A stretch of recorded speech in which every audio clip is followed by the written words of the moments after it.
I don't ever slow up, no I don't take shit. I got no love for the fakeness. If you wanna play tough and wanna hate this, I'll always show up. I don't ever slow up, no I don't take shit. I got no love for the fakeness. If you wanna play tough and wanna hate this, I'll always show up and make a statement. I don't ever slow up, no I don't take shit. I got no love for the fakeness. If you wanna play tough and wanna hate this, I'll always show up and make a statement. Everything I do so instinctive. Good evening, ladies and gentlemen, degenerate sleuths of the night. We gather to boldly go where others have refused. Welcome to the DT show, you salty mofos.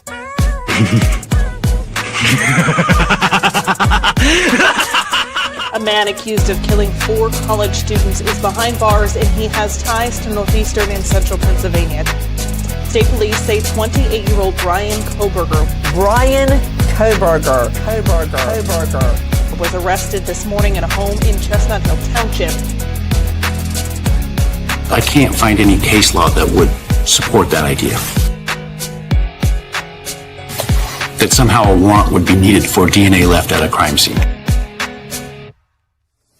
We are expecting to learn more about the allegations against the girlfriend of a Boston police officer who was found unresponsive in the snow Saturday morning. I-Team sources say Karen Reed was in a relationship with John O'Keefe. She's facing charges including motor vehicle homicide and manslaughter. So, the Commonwealth just provided the court with information that causes me grave concern. The implications of that information may have profound effects on this defense and defense counsel.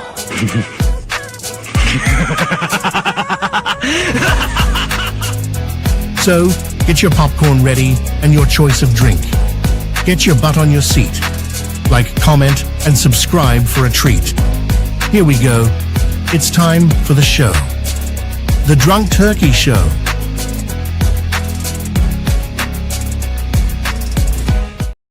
What's up, everybody? Welcome back to the DT Show. I'm Daniel, and today we're going to be talking back into the Jack and Lilly Sullivan disappearance.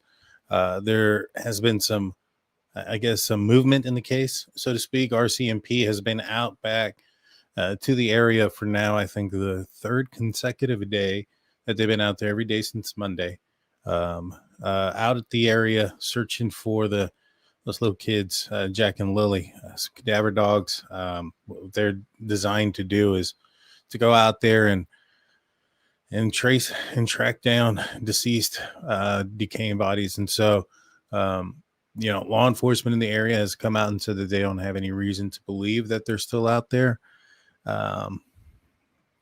We'll take that for what it says and what that means, but they're out there with cadaver dogs. So that kind of tells us a little bit about where the investigation is, and we'll discuss that and so much more. Please hit the like button, hit the subscribe button, ring that notification bell.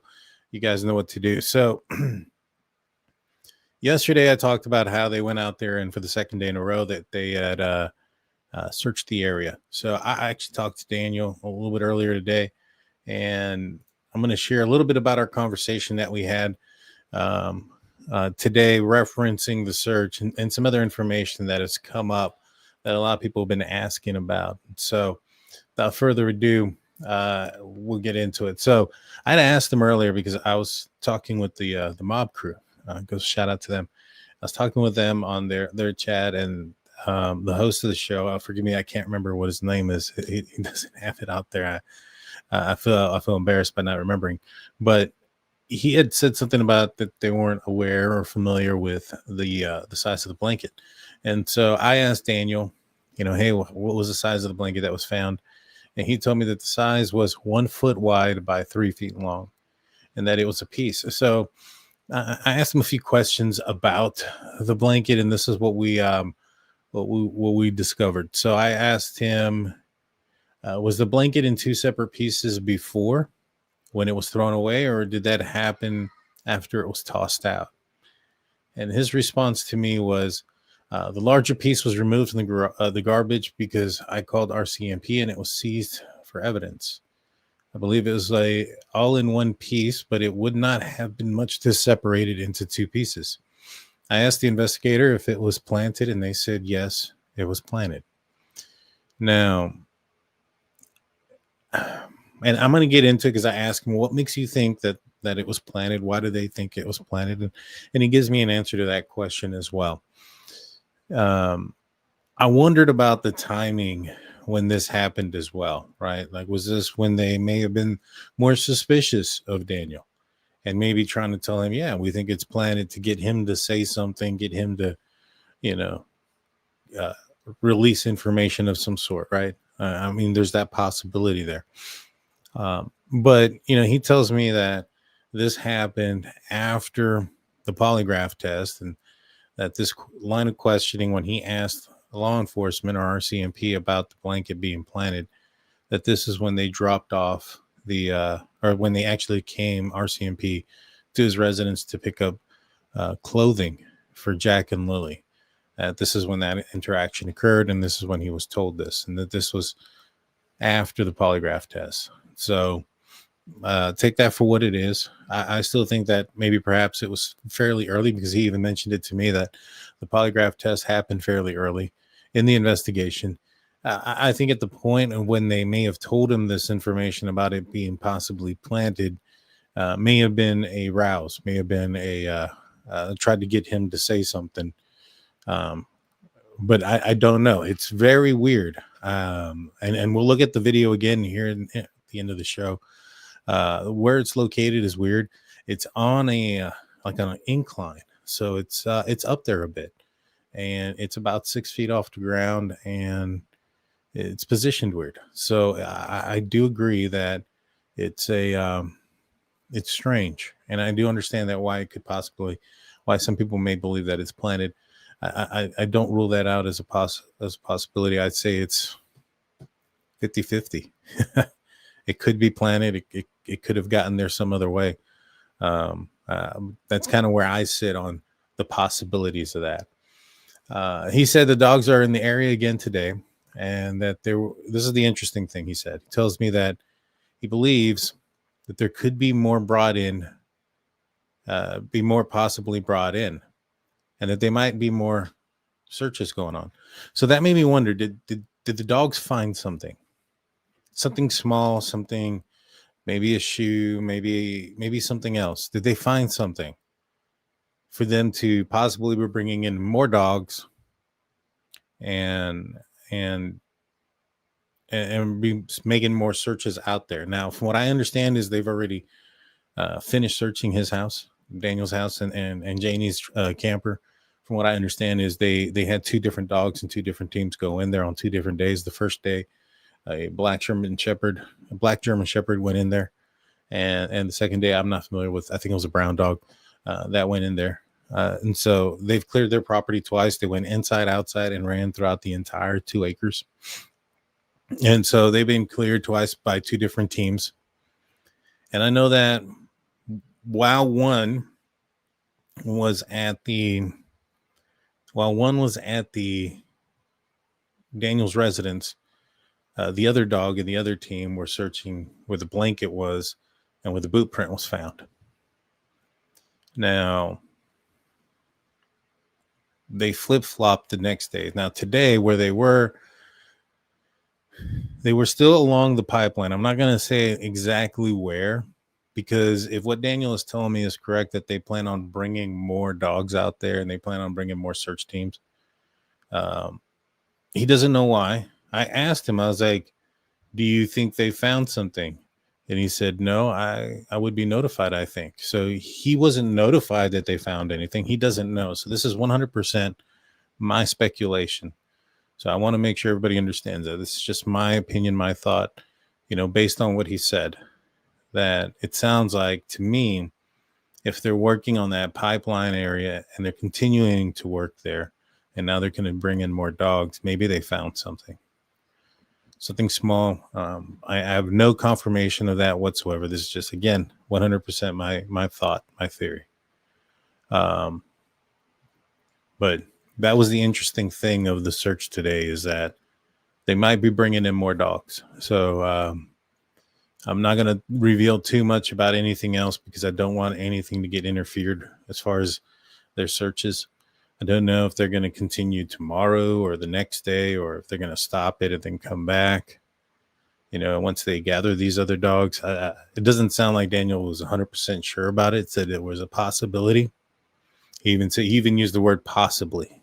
So it may not even happen. They might be, turn over the reports that they haven't found anything, and that might suffice, or they might want to bring in other dogs. So a lot of possibilities there, but that was the one thing that I wanted to kind of bring up. But according to Daniel, he doesn't know of anything. He doesn't know if they found anything. He knows they didn't find anything on his property or in his house because he was present there when they were there doing that, but he wasn't there present when they were doing the other searches. You know what I mean? All right. So let's see. What else did we talk about? So I asked him, I was like, who told you, or have they told you why they think it's planted?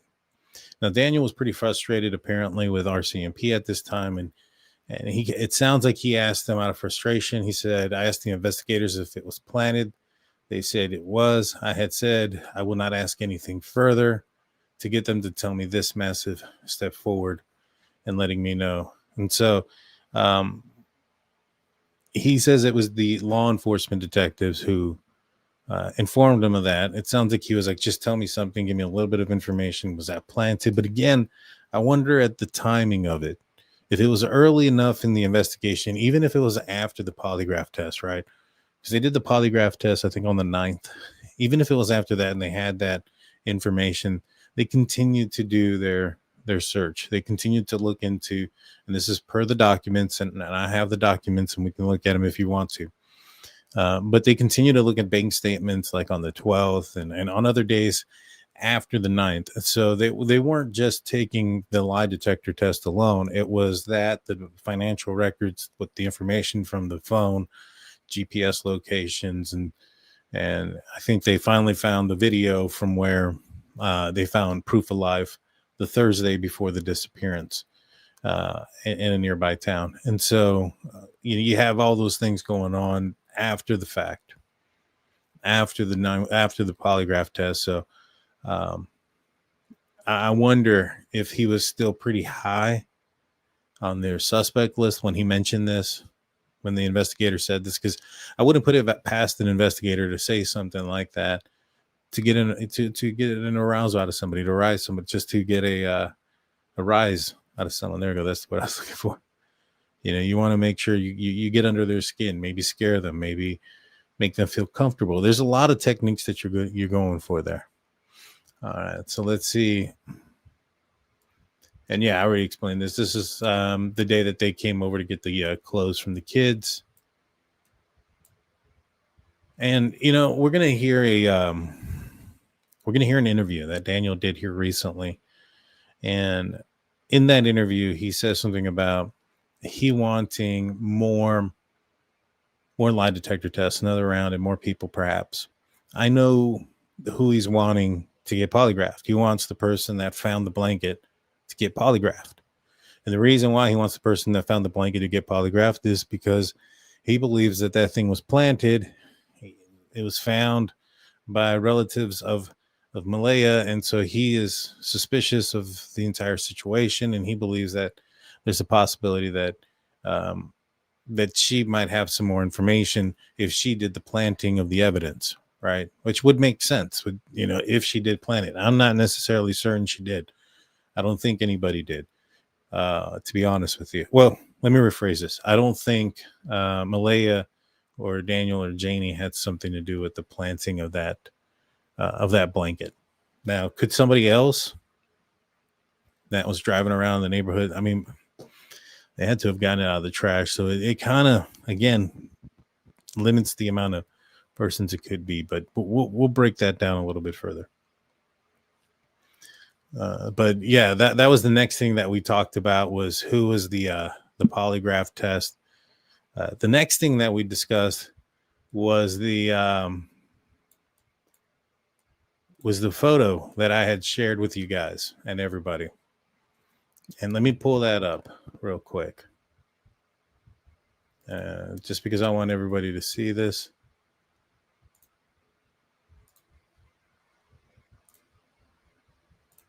All right. So this is the photo.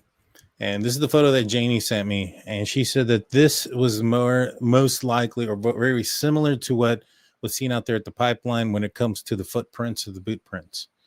Now, she said this is an accurate representation. I asked Daniel, I was like, hey, is this true? And give me a sec. There we go. His response was, the picture always bugged me.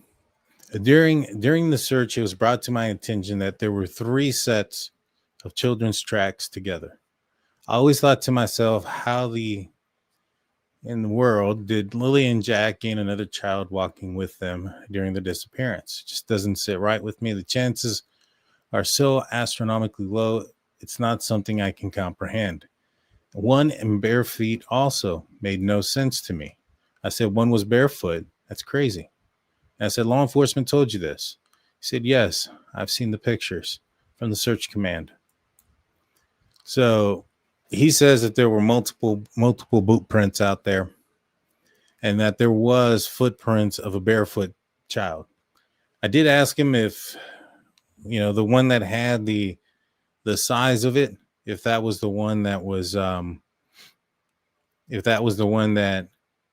largest boot print. He hasn't responded to me on that question yet. Now, if we go to the documents from the RCMP, for those that are new here, I've had these documents from the RCMP for some time. We broke them down. There's a lot of interesting stuff in it. I recommend if you're new to the channel, I have a playlist. You can go back and I've broken down all of the documents. These are the documents that were released to the media. Same documents. So here's where it talks about the boot prints. This is on referencing, I want to say this was about the searches and stuff. And so right here, ground search and rescue, GSAR search. A lot of interesting stuff in here. This says here the boot prints were found on the pipeline by GSAR Friday night into Saturday morning. So I think there's been some speculation as far as who found the boot prints. And this is going to get really interesting, guys. Because I think a lot of folks were indicating that it was Malaya's family who had kids out there. And this is all true. Malaya's family did have some kids out there. They were searching, from what I understand. Let me rephrase that. I wasn't out there, so I can't say with 100% certainty on anything. I'm not there, right? I understand my limitations there. But from what I understand, there was some kids that were out there also searching about the right age. Well, anywho, they're not who found the boot prints. GSAR found the boot prints. Now, my conversation with Daniel, this is what makes it a little bit interesting, is he tells me that the search coordinator, and he tells me who this person's name is. I'm not going to release that. She knows all the stuff. Apparently, a bloodhound was who took them to the boot prints on the pipeline. So a lot of people wonder, hey, the dogs didn't smell this or smell that. There might be some information out there that law enforcement, RCMP, and they know that they're not really releasing completely. But from what Daniel said was that the way they got found was because of the dog led them to it. All right. And so there, he says that law enforcement is still they still don't know, according to the last time he spoke to them about the prints. They may have changed since then. They've done some casting and some other things. But a bloodhound is what he believes, and he says, I believe, was what took them to the boot print. All right, so the boot prints were found by GSAR Friday night into Saturday morning. There were clumps of them, and they were 2 different sizes. She said they were small in size and corresponded to what the children would wear. They focused their search in that area because of the boot prints. The grid searches in that area, the boot prints, and expanded out into the waterways in the area as well. So it talks about the 2 different boot prints. What it doesn't mention is if there was barefoot feet prints or footprints, barefoot footprints. It doesn't say that in here. But according to Daniel, he says that when he was in the command center, that he had seen pictures and that this was accurate. This image here that has been shared is accurate. And this is from Martin Time Happenings. Just got a text from a member on the scene. The children search. The police dog handler has located. See, there you go. The police dog handler has located a very distinctive set of youth footprints on the natural gas pipeline. So even this thing says it here, that it was the dog that brought them to the search or to the prints. And so, my thoughts of them always kind of wandering off, I think that's possibly turning up a little bit. It's more probable than not, now that we have something like this that has been somewhat, I don't want to say proven because I haven't spoken to anybody official about it, but at least corroborated to a certain degree, right? So I wonder where the third prints come from, though.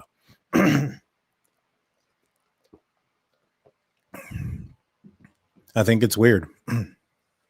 The third footprints, it's I don't know, maybe something happened and it's actually, maybe the kids got separated and one of them's walking back and forth and they lost their shoe at some point. And it's, just kind of walking back and forth out there. I mean, it would be odd because it would mean that they were out there maybe a little bit longer than we thought. But then again, I mean, it's only like a little bit over a kilometer away from where the blanket was. And then I think it was like maybe half a kilometer from the blanket to maybe not even that, from the blanket to where the footprints were found. And so to get to the blanket would have been 16 minutes walking. And I strongly suspect that they were missing for at least 40 minutes. So they clearly would have had enough time to get out there now. It's weird. It's weird. It's a weird one. It's strange. Hey, what's going on, Connor? Welcome back. Thank you for being a new member. How's it going, Lori? Welcome as well. And Lori coming in with another $27.99. Thank you so much. Says, thank you for covering this case and being so respectful to Janie. I appreciate that. Thank you. Thank you. To me, and like I've told them too, I was like, hey, if I find something that kind of points in y'all's direction, I'm for the truth. I'm going to go that direction. If I see something that's odd or suspicious, I'm gonna bring it to your attention. I'm gonna ask you. I have. People have told me, hey, ask this question. Did she hear this? Did she hear that? And I've asked her, and I've gone through those ordeals and those questions with her and stuff. And so, to me, if they did something, it ain't gonna be me that figured that out. It's not gonna be the next YouTube channel. It's going to be RCMP. They have all the evidence. They have their bank records. They got their phones. They got their GPS locations. They got their entire text history and web searches and all those things, right? They're the ones that are going to figure it out. They have all the evidence. They got the polygraph results. They got the statements that they've made, whether there's contradictions of significance or not. There's going to be some inaccuracies, right? Nobody's perfect. Nobody's going to be able to recall anything to a T perfectly. And you expect that. It's only human nature to be inaccurate. And so even law enforcement, many times law enforcement officers are asked to review body cam footage, dash cam footage, stuff like that, so that they're as most accurate as possible, because relying on your memory is just, it's not feasible. And so, that's why I stick to the evidence. If the evidence pointed in one way, if tomorrow Daniel got arrested and RCMP came out and said, hey, we were lying about the whole thing, we had all this evidence, we just didn't want to tip him off, and I look at that evidence, I'm going to follow it. I'm going to say, hey, I'm pretty upset that you misled everybody. You know what I'm saying? But at the end of the day, I'm going to follow the evidence, whichever direction that it goes. If there's something that flips and turns and goes in one way, then that's what we do, right? And so there was clumps, and there was multiple shoe prints or boot prints, at least two different sizes, and it sounds like there was a pair of bare footprints. So interesting stuff.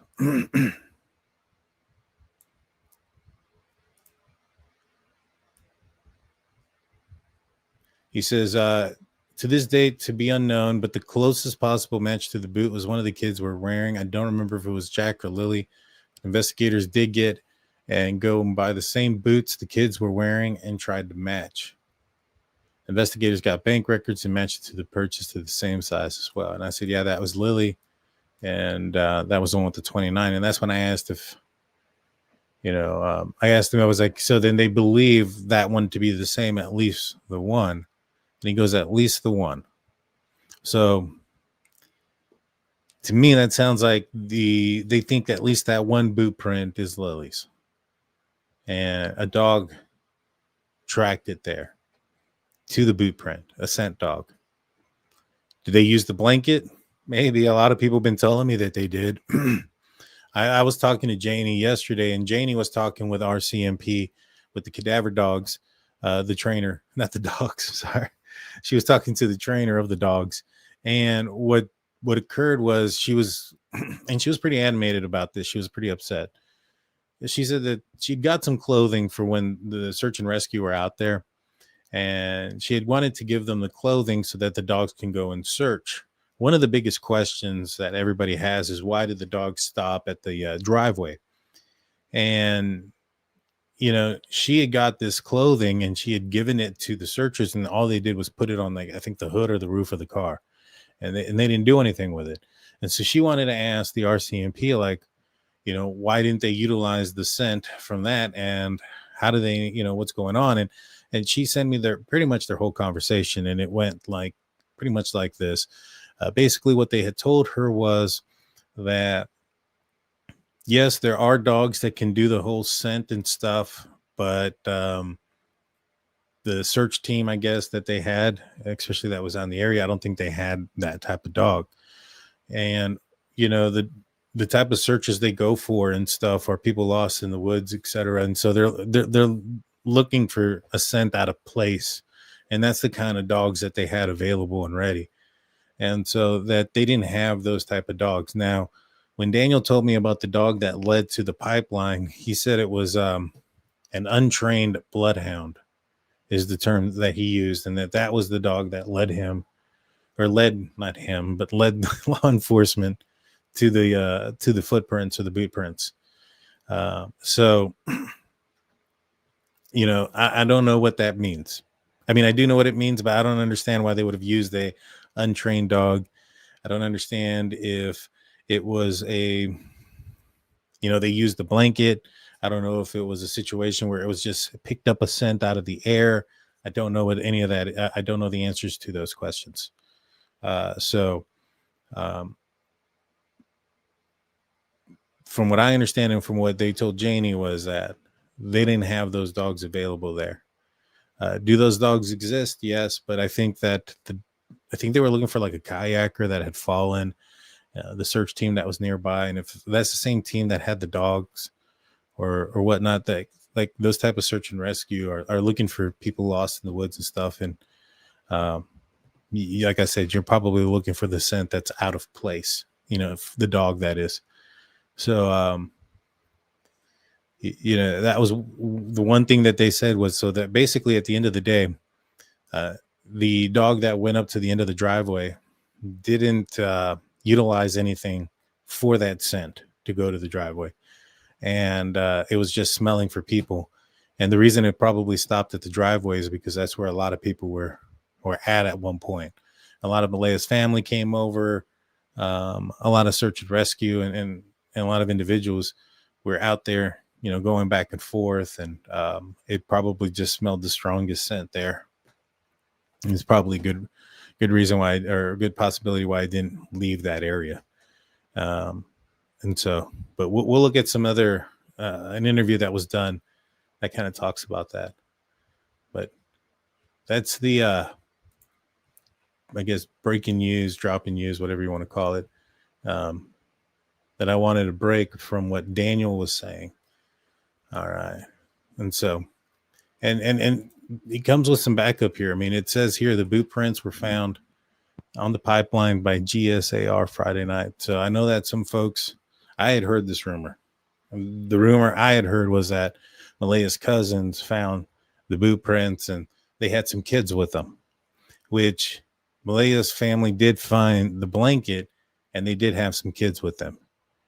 Did they search around the pipeline? Maybe, maybe they did walk by the pipeline. And if they did walk by the pipeline first and they walked their way down to where the blanket was, then the dog probably could have followed that scent back. You know what I'm saying? Now, I wonder what the direction of the boot prints were and those. I don't know. I'm going to see when I talk to Daniel again if I can get some more information about that. But we do got some evidence here that there were multiple prints. It doesn't talk about the barefoot print. It just talks about the two different boot prints that were there and that there were different sizes. So, and again, if you're watching this for the first time, you're first here, please like, comment, subscribe, and check out the playlist. I've had the RCMP documents. If this is the first time you're reading them or seeing them, I've had these for a while. The most interesting part about this is the fact that it talks about how in depth they went into when it comes to doing their check on Malaya, Daniel, and Janie, and how far they searched and how much information they took and how much corroboration that they had. You got to know who you're talking with, right? And if these are your suspects, you got to know who your suspect is and their capabilities and incapabilities. I just don't see that Daniel, Malaya, and Janie cooperate as much as they did, giving up their phones, geolocations, bank statements, phone records, text messages, phone history, internet history, and not find a thing. I mean, I talk about the Delphi case with Ron Logan and how law enforcement really had a hard on for him too. They thought that he was involved because two little girls passed away on his property, and he created an alibi before the bodies were found or before the crime was discovered. He was asking for an alibi. Come to find out, he was out drinking, doing something he wasn't supposed to, and they still arrested him and put him in jail for a few years. And because he violated his parole or whatever, he wasn't supposed to be drinking. They were looking at him. They wanted him. The same thing here. They were looking at Daniel. It sounds like they wanted him. And he cooperated, and they didn't find a thing that could have tied him down. And it's just, and it goes for Daniel, it goes for Malaya, it goes for Janie, it goes for Malaya's family as well. Let me get to the part where it basically clears them for those that are wondering. So right here, it even says here, I believe Daniel was mistaken when he said they went to the Turo on Thursday based on Malaya's statements. Then Google timeline, they went to the Turo on Wednesday. So people look at his statements and say that he's inaccurate, he's inconsistent. There are some inaccuracy and inconsistencies here. More so inaccuracies, in my opinion. Some of these things don't really make that much of a difference. Because they ended up finding the video and they found the kids alive and stuff on Thursday. So it was an insignificant inaccuracy. And at a certain point, he says, I'm trying to be honest with you guys. I'm not trying to lie. It's just a lot going on. I lost everything, my family, my kids are gone. And that includes his other kids and Meadow. And so he was going through a lot, and he was explaining that to them. And, they were grilling him. He doesn't say that unless you're getting grilled, right? Let's work it backwards. Why would he say that? He's saying that because he's getting grilled and he's getting interrogated, and they're pointing out his inconsistencies. So he didn't get it taken easy. he's put in the live chat before that it was a 4-hour conversation or a 4-hour interrogation, at least on one occasion. And so here it is. We're getting to it. I think it's on page 24. Or maybe I'm wrong. But it comes in and says, all right here. It says Malaya willingly agreed to undergo a polygraph examination in relation to this investigation in an effort to eliminate her as a suspect in the causing of her children's disappearance and possible murder. So it's not just the murder, it's also the disappearance. Did she have something to do with the kids disappearing? We found that she has been truthful when answering the following questions. And I know some people are saying, oh, does that mean that, she was truthful or deceptive in other questions? I don't think so, because, this whole process was to eliminate her as a suspect. And over here, it says here, this indicated he was truthful. And this is about Daniel. And then it blocks out this. I'm assuming it's probably when answering the following questions about, and I think that's what it's saying. And this is blocked out. So it goes on to say that the whole purpose of this was to eliminate her as a suspect in causing the disappearance and the possible murder. It says here, at this point in the investigation, the disappearance is not believed to be criminal in nature, do not have reasonable grounds to believe a criminal offense has occurred. Polygraph examinations were conducted with the intention of ruling out that as a possibility of a criminal nature or a criminal offense. And so when you look at these statements, eliminate as a suspect, do not believe to be criminal in nature, no reasonable grounds to believe a criminal offense has occurred, and that this was all with the intention of ruling everything out as a possibility. I mean, if you go and look at the Moscow press releases, when they talked about, the grub truck guy, hoodie guy, when they talked about Jack Decor, at this time, we do not believe that these individuals were involved in the murders. Now, I'll ask you, who seems more confident that the people that they are implementing or indicating or that people, us, everybody out there, not law enforcement, people are, well, let me rephrase that. The way law enforcement has indicated their belief in the possible implication of those individuals, who seems more confident? Moscow, that just said, we do not believe at this time that these individuals were involved, or the RCMP that said, we've done this with for the intention of eliminating as a suspect, do not believe a criminal nature, do not believe or have reasonable grounds for a criminal offense, ruling the possibility with that intention in mind. Which one sounds more confident? Be honest with you, I think the RCMP sounds a little bit more confident that these individuals, Daniel, Malaya, Janie, all the above are not involved, or at least in this situation, very much so, Daniel and Malaya, compared to Jack Decor, hoodie guy, Jack Showalter, and all your, Pro Burger fan favorites that were, of their suspect of their choice, that were ruled out during that time. So, just compare and contrast, to me, it's kind of clear. And I understand why. They've crossed their T's and dotted their I's. They looked at absolutely everything.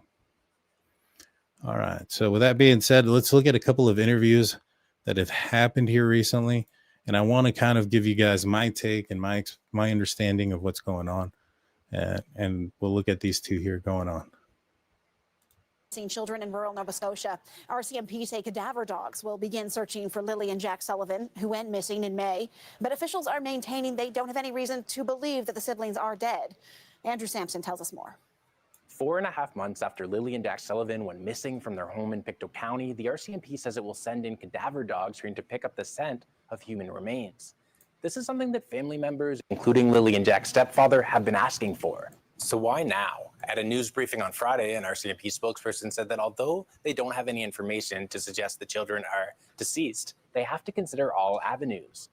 Police say they've been Look, looking I into wanted a to variety stop of that leads real over the quick. course of the So they don't have any belief that something has happened to the kids. That would probably include, so given the exhaustive investigation that they've done on the mother and the stepfather, that if they have no belief that something happened to them, that would probably means that they ruled out, like we just pointed out and showed, the kid's parents. Now look at this. Let me mute this while we get back to this scene real quick. Look at how steep that is alongside the roads. Somebody could easily fall down there at any point, not just right here, but at any point. And a little kid could really get himself or herself in trouble. And so just wanted to point that out real quick to check out that's a steep little decline there where they're searching.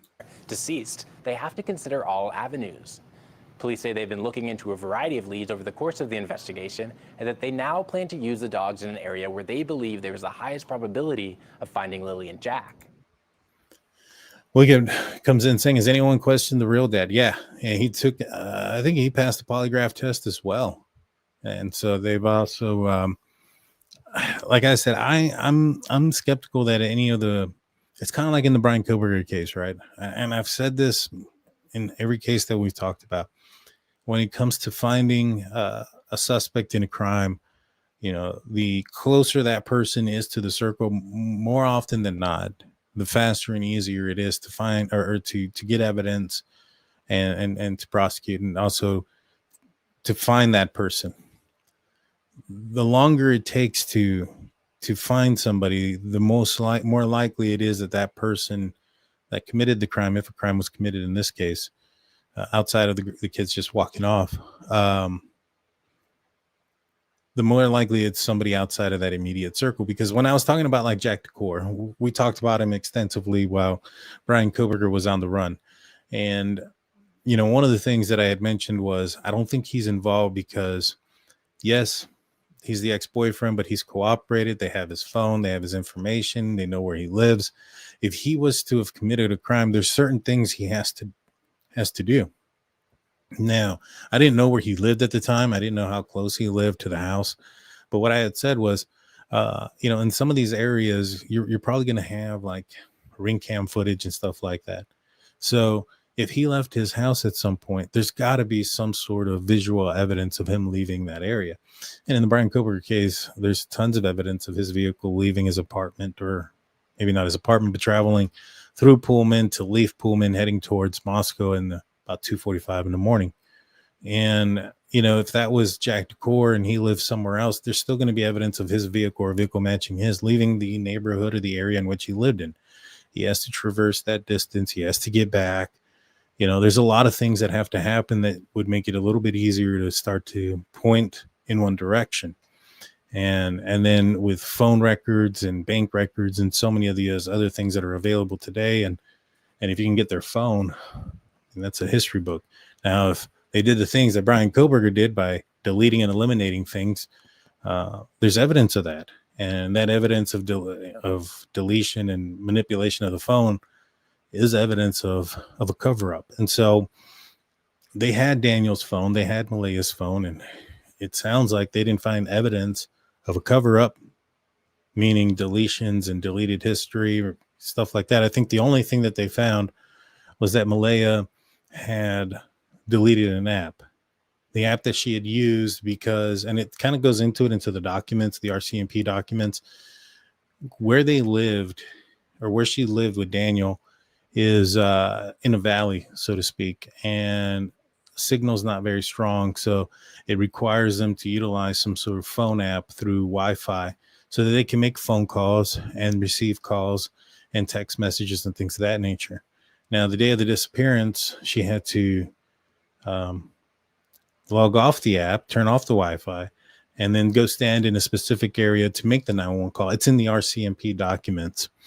And after she left and she moved away, and now she's wherever she's at now, she no longer needs that app. So she deleted that app. Now, what the documents indicate is that even though she deleted the app, because they gave her the phone, they were able to retrieve the information that they needed. again, these aren't like what Brian Koberger did. What Brian Koberger did when he turned off his phone so that he wouldn't be tracked was turned off his Wi-Fi, turned off his GPS location, then he powered down his phone. So that way it was a 100% complete blackout. You know, she didn't do any of that stuff when it came to her device. And what I mean is she didn't do anything equivalent to that, to the applications on her phone that would have wiped out the memory and stuff. She deleted the icon in the app, but the information was still stored on her phone. It's per the documents there on RCMP. So again, these aren't criminal masterminds. But let's continue this. This is RCMP, why the dogs are going to be out there. 2 dogs. Polygraph, what's it? Polygraph test did not stand up in court, so it does not clear anybody of anything. It doesn't, but the IGG doesn't stand up in court either. And look at where Brian Koberger is sitting. You know, the lie detector test is to prove, it's more for protection against those who have failed it, not necessarily protection for those who have passed it. So that's kind of where those lines are, because, you know, just because you fail it, I mean, also just because you pass it doesn't mean that you're honest and truthful. But the percentages that 6 people passed it, and let's just take, we can take the biological father out and some of these other folks, right? Put it 4 people passed it. It's for all 4 to, you know, either have known something or been a part of it, whether that was Malaya Daniel or Malaya's biological mom and stepdad. That's impressive. I mean, for one person to be lying and then not come out at, I mean, if you're good, you're going to get inconclusive, right? You know, the false lie is more common than a false truth. So if somebody goes in there and because they're nervous or they get a rage of emotions based on the nature of the questions, they can be truthful and still come out deceptive. It's much harder for the other way around. And it go all the way up to truthful and not just for one, but for multiple people. And then not just in a, again, if when crimes against children happen, it's not usually something that's like premeditated for a while or anything like that. It's usually a in the moment situation, whether it's, you know, an accident, whether it's a, you know, somebody's drunk and something happens, somebody's under the influence of something and something happens, somebody loses it because they have anger issues and then something happens. Those are crimes of the moment, right? Those aren't crimes that are premeditated to the effect where there was extensive planning and things. And so, man, I forgot why I was going to say that. Give me a second. I'll catch up to myself here in a minute. So yeah, I don't know. So when would they have had the time to have practiced or learn how to beat a polygraph test? You get what I'm saying? Where would they have learned the knowledge behind that? On their computer? I think RCMP picked that up. On their phones? I think the RCMP picked those up as well. So, you know, Daniel said it was relatively quick. So they would have had to have prepared for a lie detector test within a matter of week and be proficient enough to have passed it. If just any average Joe could do that, then nobody would even bother with a lie detector test, to be 110% honest with you. So I don't think that's accurate. Like, I think the lie detector, I mean, I don't think that I think that if it said that they were lying, I would be like, all right, that's about 70% taking that into effect. The fact that they said that they're truthful and multiple people being truthful, I strongly side with that, because it's multiple people and the likelihood and what they would have had to have gone through to have passed it is, to me, it's unlikely. Now, if they had a history, you know, if Daniel was an ex-Navy SEAL and Malaya was, you know, a federal agent of some sort, and this is who you were talking to, then you might have a point, you know. You know, you might have a point that they could fake it and they could, you know, they have some training behind their, you know, in their history. But if that's not the case, I strongly doubt that's the situation. And 2 RCMP officers trained in locating human remains are coming from BC to conduct the search. The children's paternal grandmother, Belinda Gray, says she's happy to see the dogs being deployed, but she still questions what took so long. 8.5 square kilometers of dense. So why did it take so long? You know what? They're going to bring it up right now. I think it actually means it's because if somebody did bury the kids or they put them in something underwater, the cadaver dogs can smell that, but it might take some time for the smell of decomposition to rise up like that. And I think they actually mentioned this in this interview. So I'm just going to play it. This was near their home. And I will say this is accurate. I heard that they are going to give a press conference once it's done. Home have already been searched, but until now, only dogs that can trace human scent but not human remains had been used. It's unclear when the search will begin, but it won't be this weekend. Police say they're keeping the details close to their chest to protect officers' safety and not compromise the investigation. Andrew Sampson, CBC News, Halifax. Okay, for more insight into this, we're going to now turn to Bruce Pitt-Payne. Bruce is a retired RCMP major crimes investigator joining us tonight from Maple Ridge, BC. Bruce, it is good to speak to you on this. Hi, Sarah. So the RCMP planning to use cadaver dogs.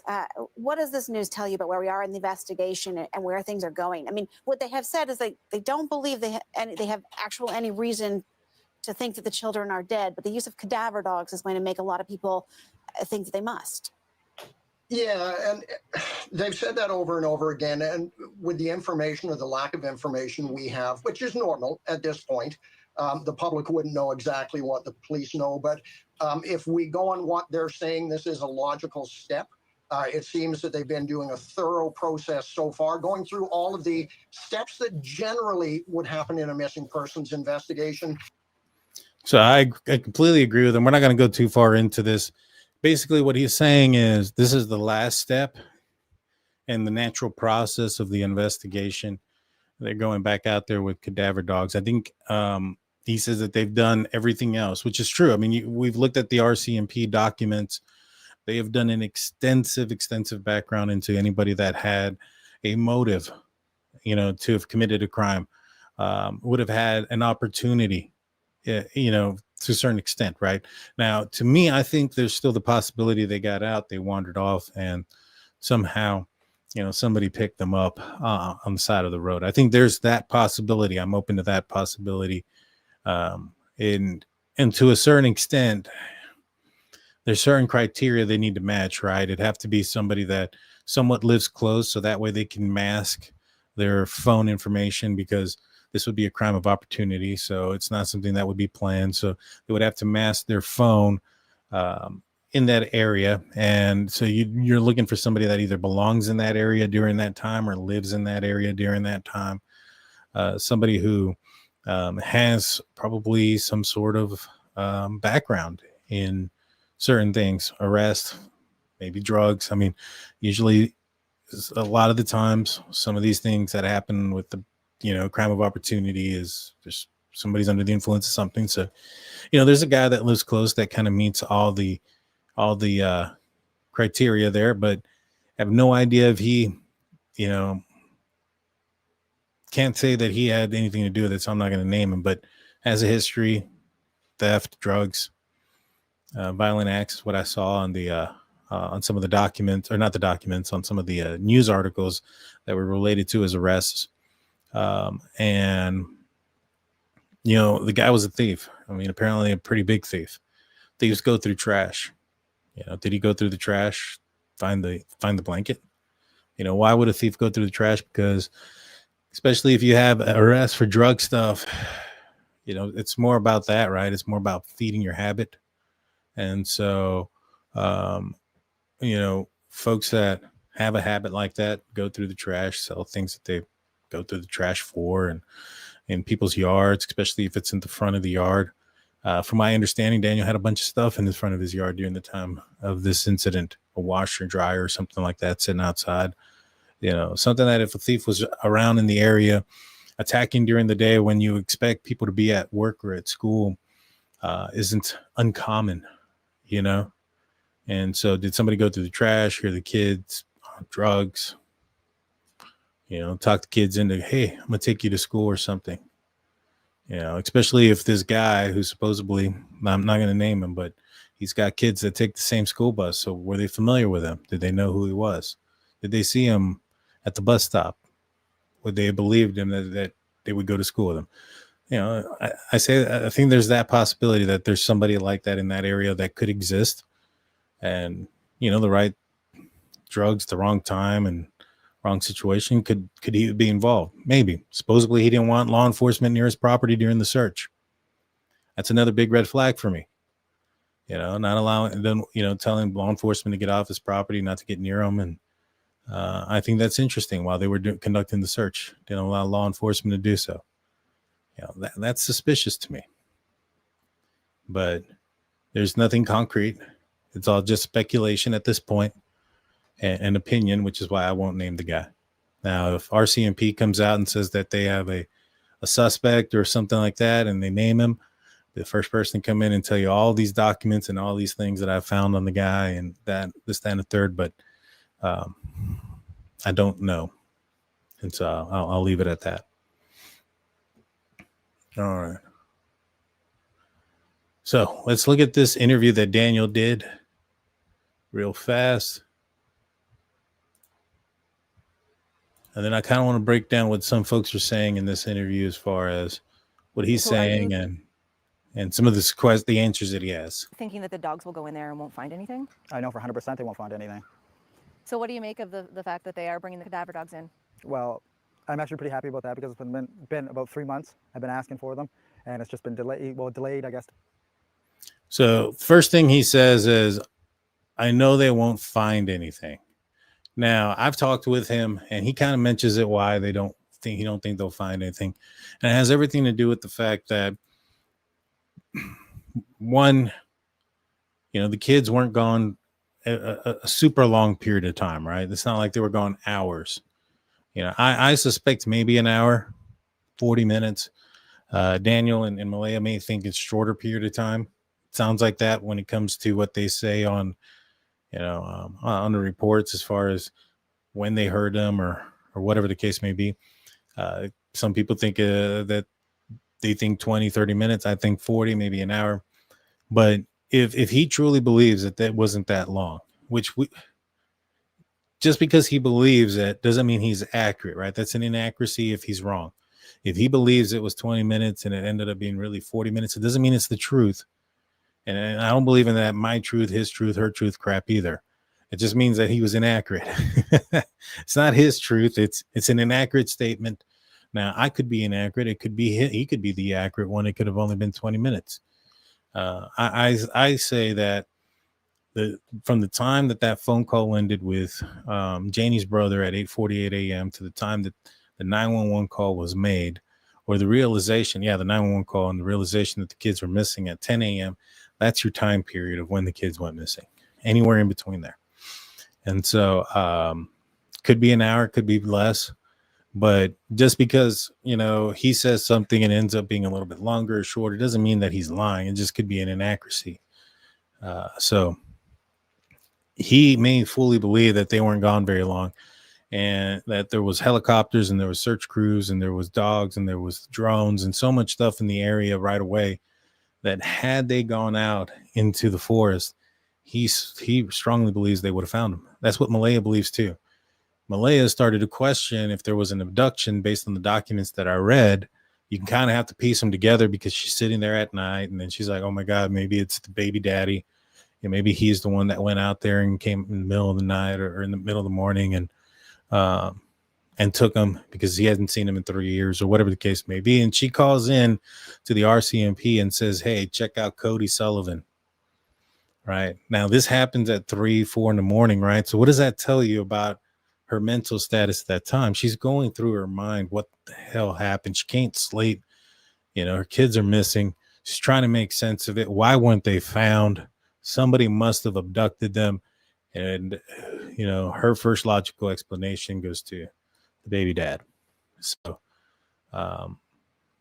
just kind of my sense onto how things were going there. But both of them thought that with the searchers there and how quickly they arrived and how small the children are, I think they also underestimated them as far as how far they could have gotten. I think the searchers may have too, but how far they could have gotten. And I think that gave them, and still does, gives them this notion that somebody may have abducted them because they weren't found.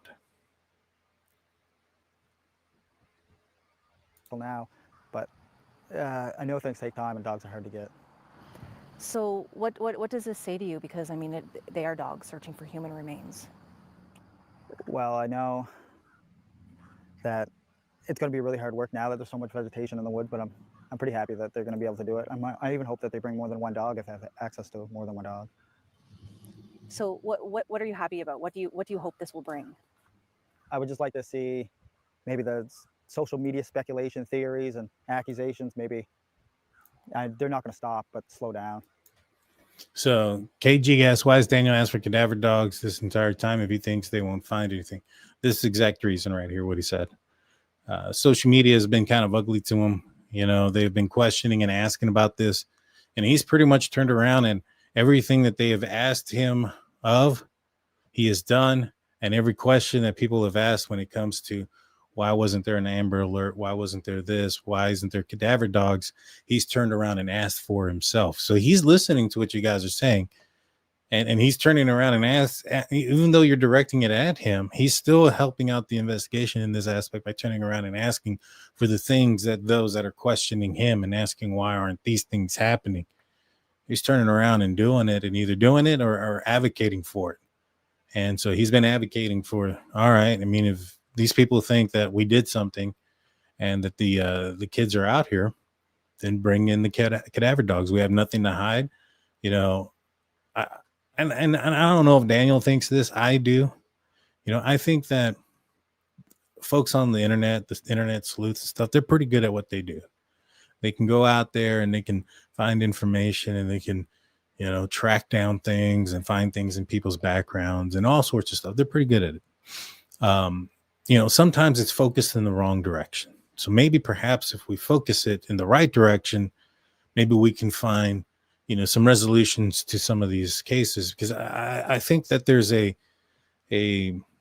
draw towards conspiracy and towards the mystery of things, and sometimes it misplaces that effort of finding the truth into that effort of creating a truth.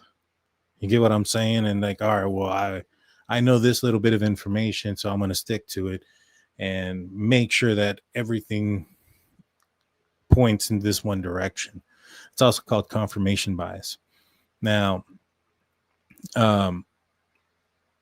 if having cadaver dogs go out there and then focuses, all right, on the majority of us to start focusing in on other possibilities here, other locations. You know, if people would get on Google Map, not go there in person because you don't know the terrain, you don't know the people. These are private places. Please, please, please, if you live in the area, do not show up out there and try to find anybody on your own. Let the searchers and let everybody else, that's the professionals, do it. But you can get on Google Earth, right? You can look up trails and stuff like that you can kind of see through the cuts of the forest or whatever from Google Earth. You know, you can point those type of things out. You know, you guys can try to find video or dash cam footage of people that were in the area.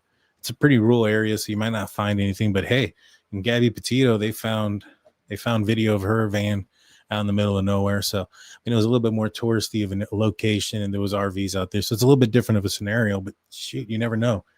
Right. You know, focusing in the right direction, I think, could help. But I think this is the main reason why he's been asking for cadaver dogs. Trapping isn't allowed in that area, is it? Or if not allowed, is it still done? I'm not sure. And then Jane C comes in with $9.99. It's a cruel judging world. Science is best in these situations. Everyone needs to be careful not to be judged until there's enough info. Lives are at stake. Seriously, that's true. You know, you don't want to be in the situation here, right? Can you imagine having your kids missing and at the same time have the world make, you know, believe that you had something to do with it? And if you had, honestly to God, nothing to do with it, how horrible that could feel. And how that could feel, not to have anybody want to help you, and to know that somebody else or something else happened and you can't find those answers and closure. So I don't want to be a part of that. I don't want to create any more victims. That's why I don't mention any names on people I don't know the answers to. I just continue this. Because at this point, they're getting ridiculous. So are you thinking that the dogs will go in there and won't find anything? I know for 100% they won't find anything. I mean, that's probably why they waited this long to do it. It's just to keep the public informed, I guess, that they're hard at work. Do you think it will rule things out? Yeah, I think we'll rule a lot of things out. Rule out that the RCMP are, working hard, and there's no human remains on the property. Is there any piece of you that's preparing for the fact, like, what if they do find something? No, because I didn't do anything. I know Malaya didn't do anything. I know my mother didn't do anything. Those are 3 people on the property. I mean, after the polygraph exams, they should have known right there. We didn't kill any of the kids, or we didn't kill the kids. Why do you think that they're not possibly, why that they didn't possibly wander into the woods? Well, with the amount of resources that were used, and I mean, for everything from drones to helicopters to classified technology and all the searchers on the ground. I mean, searchers on bicycles. They did everything. On the pipeline, they took in ATVs and Argos and side-by-sides. They used everything they could. Tell me about, what do you make at this point of the investigation of what RCMP have been doing or not doing? What's your stance on all of that? Well, I would like to go in for another whole round of polygraph exams. I mean, that would be, and maybe bring some new people in that are doing the polygraph exams. But I know they're hard at work. I've filled notebooks with just trying to help them find leads. Or all right, so he wants new polygraph tests, new people to come in for polygraph tests. Like I mentioned, one of the persons that I know that he wants a polygraph test done is the female relative of Malaya who found the blanket. Christine says, when it comes to missing kids, everyone is a suspect. I don't disagree with that. I think that everybody is a suspect until they're not, until you've gone through the evidence and the evidence says that you're not. I mean, if you've gone through the evidence and you know that this person is not involved, should we continue to harass them knowing that they're not involved? Should law enforcement continue to pursue them if they know for a fact that they weren't involved? I agree with you that they are a suspect. I agree that everybody should be a suspect until they're not. But I do think that there's a point when somebody should not be a suspect anymore if there's evidence that clears them. Just my opinion, though. Give them any kind of small detail, answer as many questions as I can, or but I'm doing everything I can.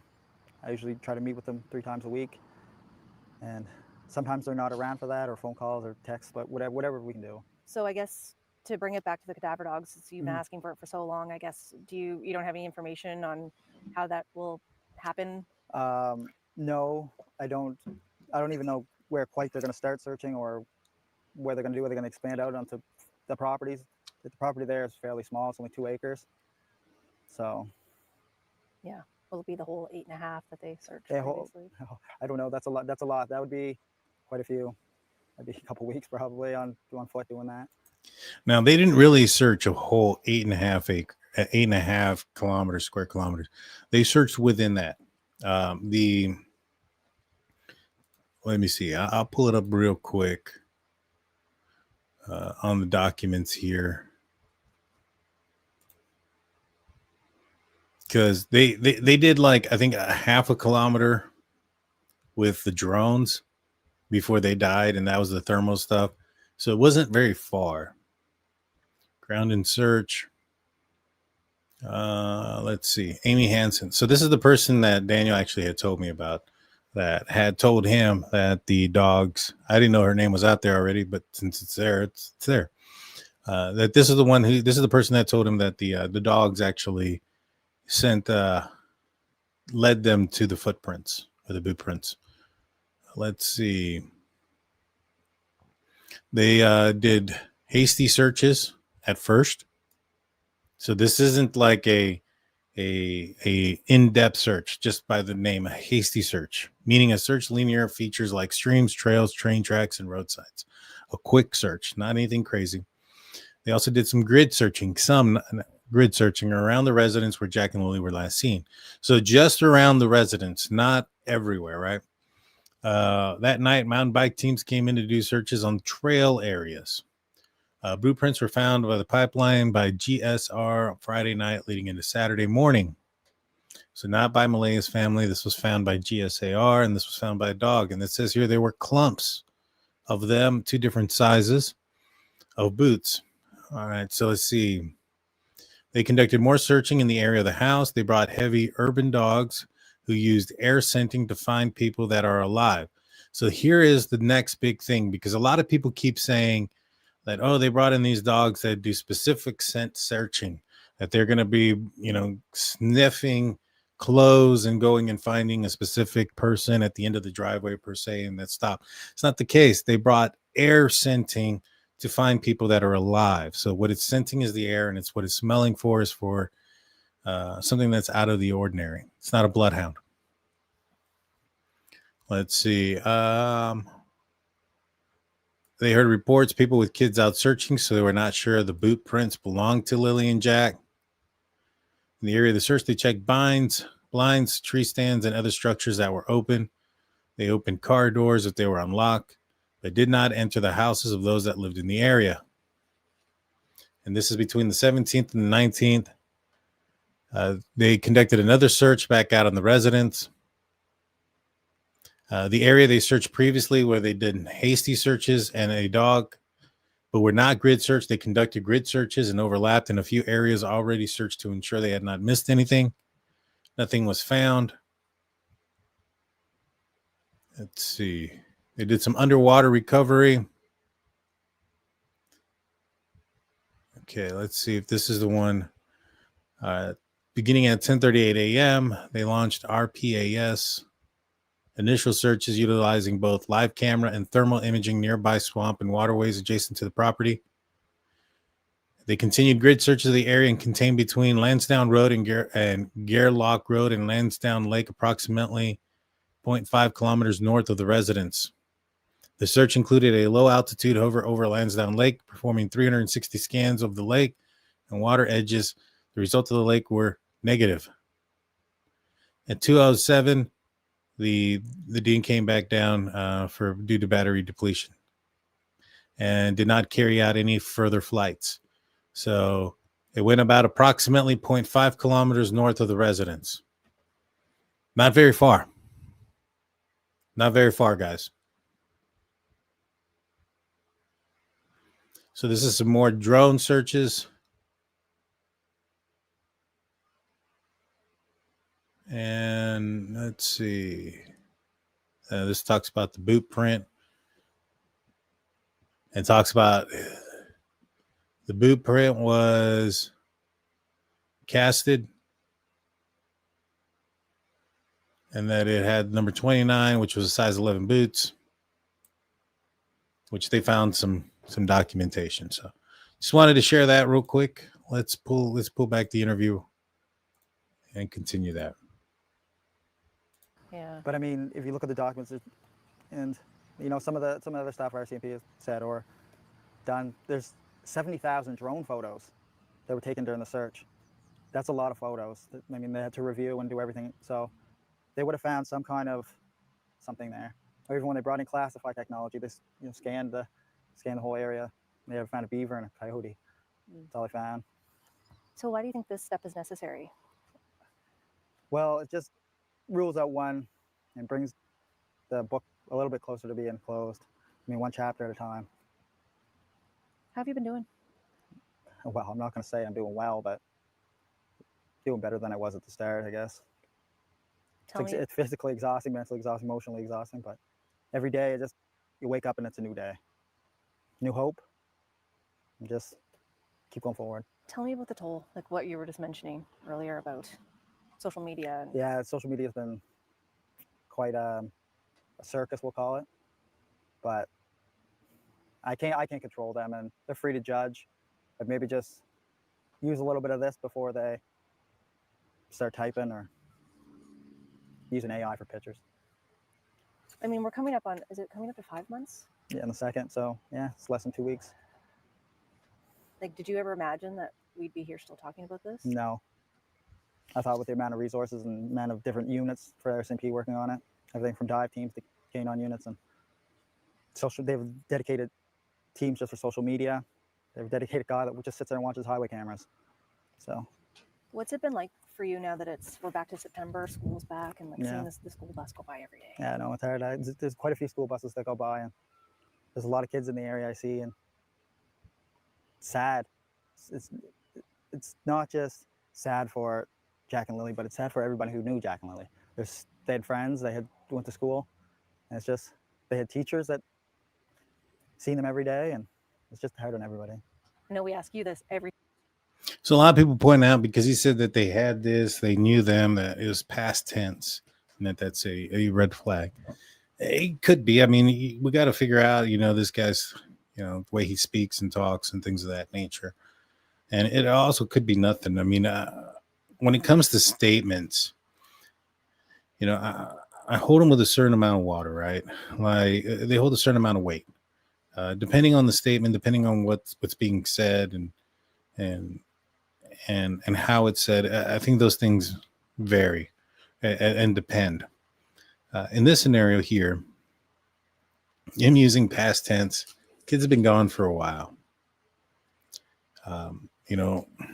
I wouldn't be surprised. He hasn't told me this, but I wouldn't be surprised if he has, if they're bringing in cadaver dogs. I mean, I know he's saying that he doesn't think they're out there. He thinks they're alive, but, another thing is, I mean, they just could be gone, not necessarily gone in the sense of like not off this earth, but, somewhere else with someone else. But to me, I think what's more important and what's more telling is the evidence, right? Now, if the evidence points to something different, and then you had these statements that can corroborate the evidence and the statements corroborating what you're thinking, yeah, 100%. 100%. But when you have the evidence that's not corroborating what the suspicion is, oh, he said this, so he must know that they're gone. Well, if he must know that they're gone, how in the heck did he and Malaya both pass a lie detector test? Again, it's one thing for one of them to pass it. It's one thing for one. If one of them passed it and they were lying, I'm like, all right, it's hard. It's unlikely. But for two in a short period of time, by two different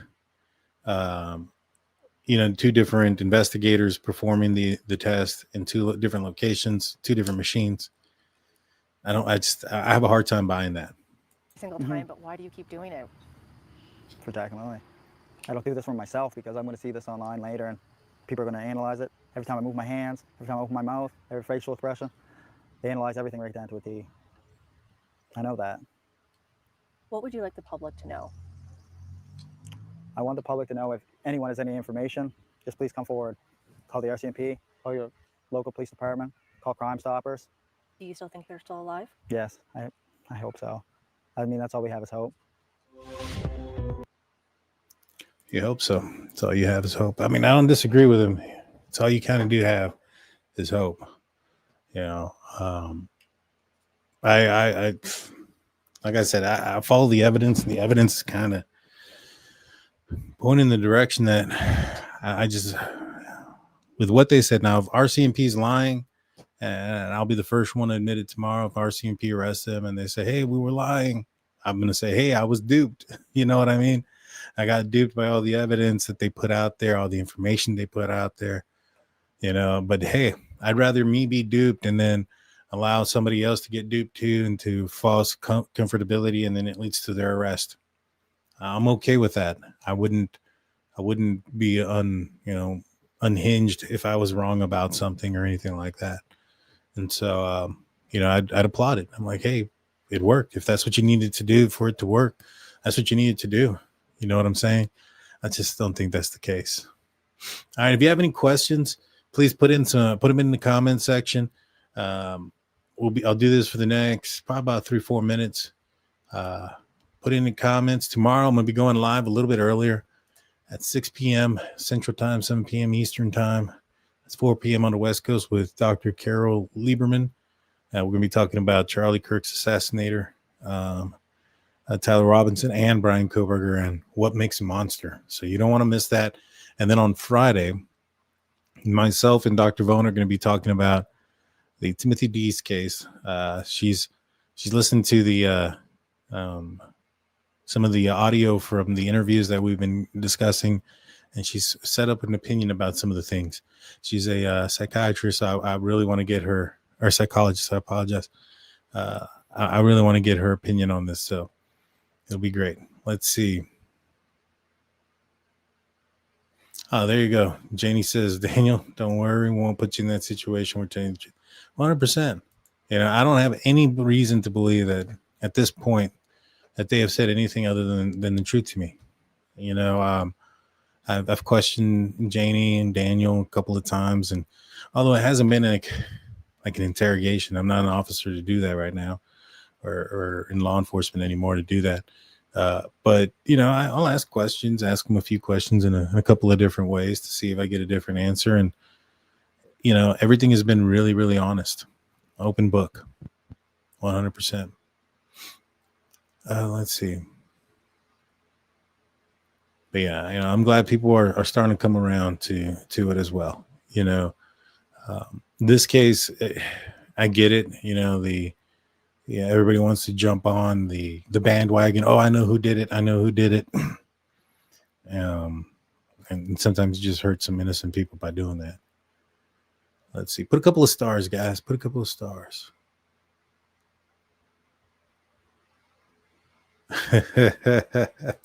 That's funny. You'll like this one though. She's been on a bunch of like hit stations. Let's see.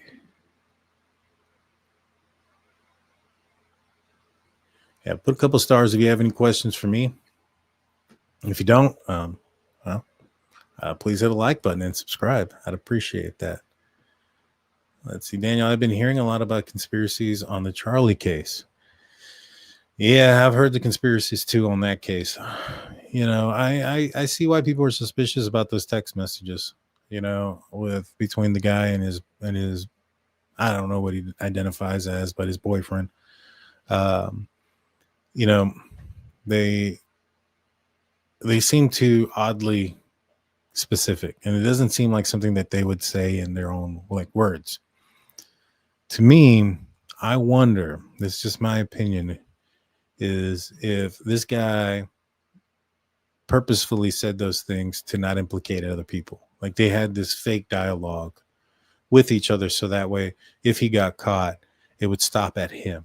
It wouldn't go past him. So that's how I read it. But yeah, no, I see there's a lot of conspiracies. People think that he's a patsy because of it, that's the government, it's not him, that's some boomer, I called him a boomer, which I guess I'm a boomer, I don't know. Some boomer had wrote it or something of that nature. So I mean, I get the conspiracies, but it's an interesting one. I think it's probably more straightforward than not, though. Have I spoken about Justin and Earl at length? Thoughts if yes. Is Earl his dad? You know, the only thing I've asked about his dad is if his property was searched. I think he told me it was. But no, I haven't talked much about his other family members. You know, if his other family members had something to do with it, I don't think Daniel will be passing any lie detector tests. You know what I'm saying? And also, you have to say, there's also so you have Janie and you also have Malaya, who all corroborate each other. Daniel heard and saw the kids, or he saw Lily and heard them both. Malaya heard them and Janie heard them. And so if one of them did something earlier that night, then the other two are lying. You get how that works? I mean, it's just like they would have to be involved. And so I just, that whole lie detector test passing by multiple people kind of puts in a wrinkle in that thought process, in my opinion. Janie says, I've been telling y'all all along about raking for pool.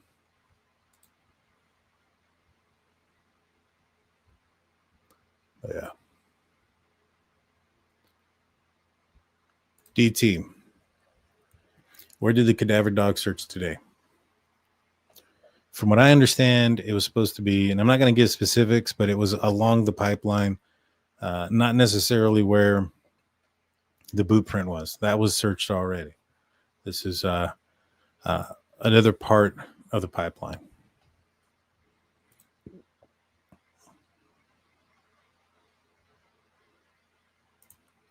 DT, if there's no evidence of abduction by animal, and Janie says the woods are too hard, what happened?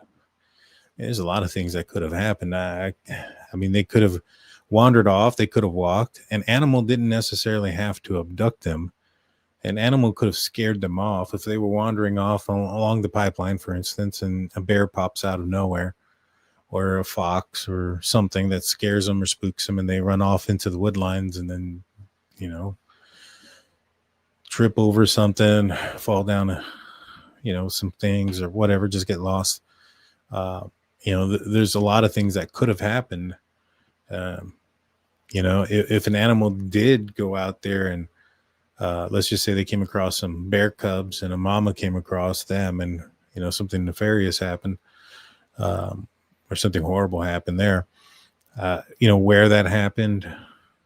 I mean, the searchers even said it. They couldn't even see the ground below them. They could have stepped next to something and not known.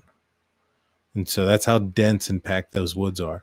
So to me, I don't put it past the possibility of the kids being out there. You know, cadaver dogs aren't 100%. Neither are the air scent dogs. They're not 100%. The interview that I stopped earlier with the former RCMP investigator, that's one of the things that he said, is that dogs aren't 100%. They're far less than that. So, you know, you have a lot of things that are going on in that area. You have animals die, you know, and that's one of the things that they said, that the mold or plants decaying and animals that have died out in the middle of nowhere can also affect the cadaver dogs. So you could have like false positives, false negatives with cadaver dogs. They're not 100%. So you got to take them with a grain of salt as well. More so on if they land on something, not necessarily if they don't, even though if they don't, because he even says that, the investigator says, if there's a good possibility that they could miss something, there's a possibility that there could be something there and they don't smell it at that time, but then they go back later and they smell it. He says something to the effect that he wouldn't be surprised if they go out there with cadaver dogs like every year or so, once a year, go out there.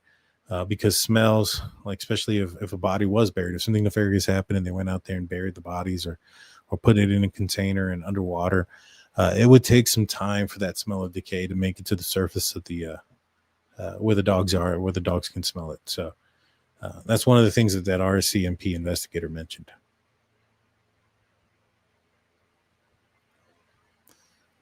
Let's see.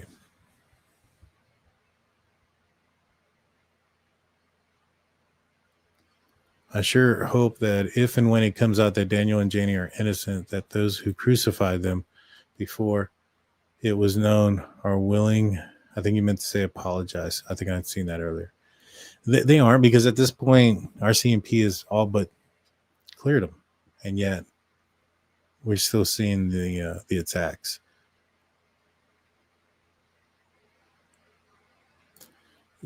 Did Janie's brother stop there the morning Jack and Lilly disappeared? I believe so. Or he called. No, he called, because I think the documents indicate that he called like at 10 something. It was a phone call. The documents indicate that he had called at 10, and Janie had told him, like at 10:18 or something like that Janie had just also told him that the kids had just gotten missing. Maybe it was like 10:40, but it was shortly afterwards, but it was a phone call. So I don't think so. That's according to the RCMP documents. Let's see. Janie says she don't care how many times they need to come back. They're welcome. Do I know if they checked the vehicle tracking system? So I have no idea, to be honest with you. I think their vehicles might be older, so I don't know, how much you're going to get with the GPS stuff. They'd have to have that stuff installed in those vehicles. But I'm sure it didn't say that in the RCMP documents. It doesn't indicate one way or the other. DT, do you think that RCMP having cadaver dogs is a lip service to social media and RCMP are somewhere else in the investigation? No. This is an expensive search. They had to bring in dogs from all over the place. I think that this is what it is. I think they've exhausted most of their investigation, and now they're just covering their tracks, crossing their T's, dotting their I's, making sure that they've done everything. Could it be to quiet down media? Maybe, but not so much.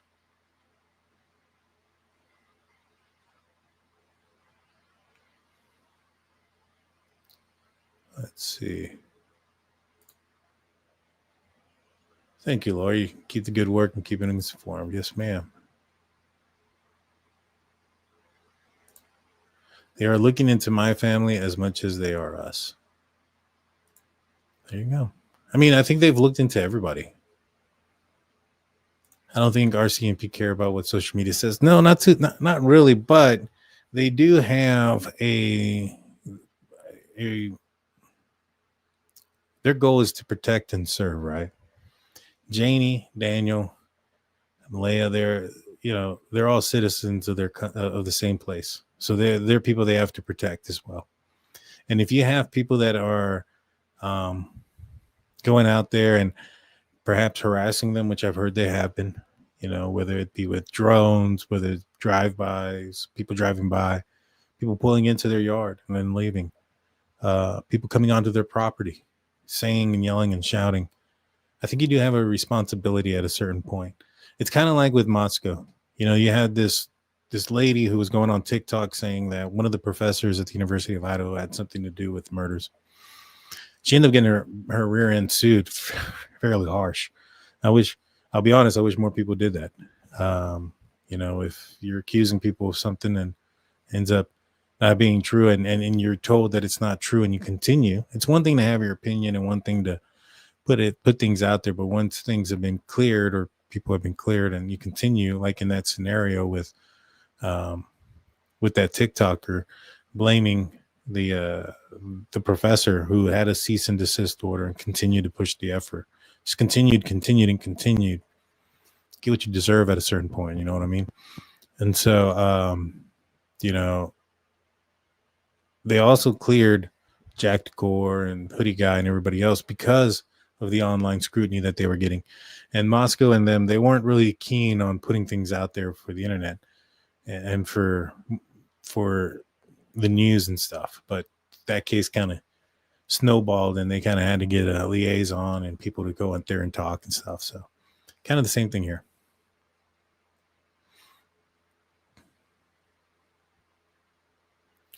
Yeah, drones are still out every night. That's unfortunate.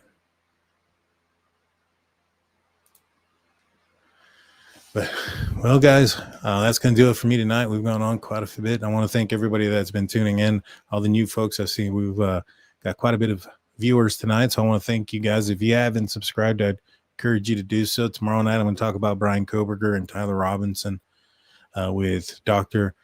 Carol Lieberman. And then Friday night, I have Dr. Jamie Vona on, and we're going to be talking about the Timothy Dees case. So please hit the like button, hit the subscribe button, ring that notification bell. I'll see you guys tomorrow night. Until then, peace.